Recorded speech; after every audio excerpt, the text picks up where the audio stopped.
Hi everyone! Let's start with a warm-up to get our body ready. Warming up prevents injuries and wakes up our muscles. First, let's start by circling our heads and do it from left to right and right to left. Second is stretching our arms and shoulders so we won't get a severe muscle cramps.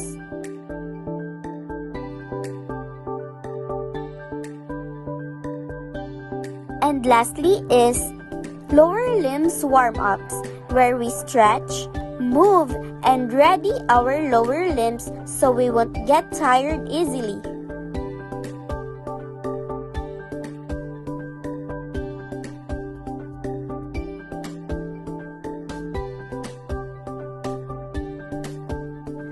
And that's all for the warm-up.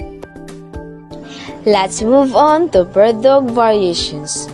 This will help your core, lower back, and glutes to stay strong. First, low back stretch bird dog. On all four, extend one arm and the opposite leg. Slightly arc your back, hold for 2 seconds, then switch, and keep your core tight.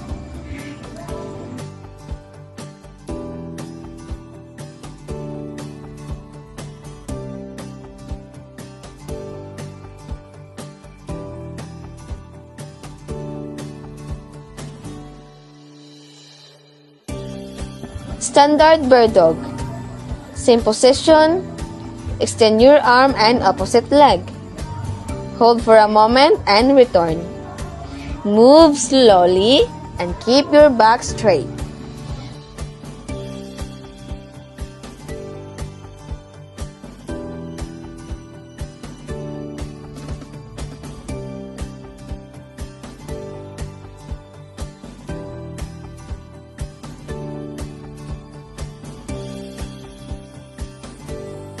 Third is the donkey kicks.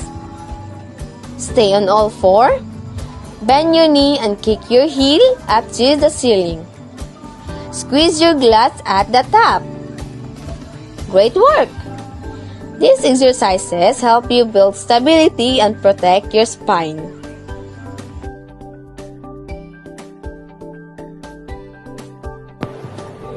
Now, it's time for dead bug exercises. They target your core while keeping your lower back safe. First one, leg raises. Lie on your back, raise both legs straight up, then lower slowly.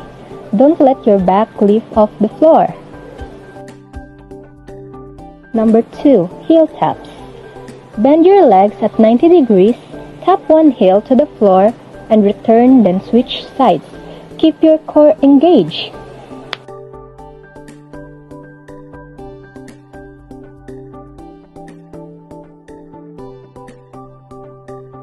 Number 3, standard dead bug.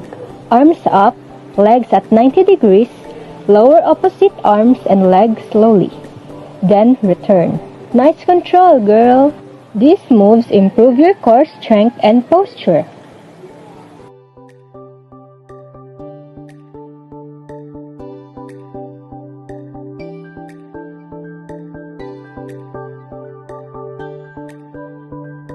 Great job, everyone! Let's cool down to help our body recover. Cooling down is important because it gradually lowers your heart rate and prevents muscle tightness.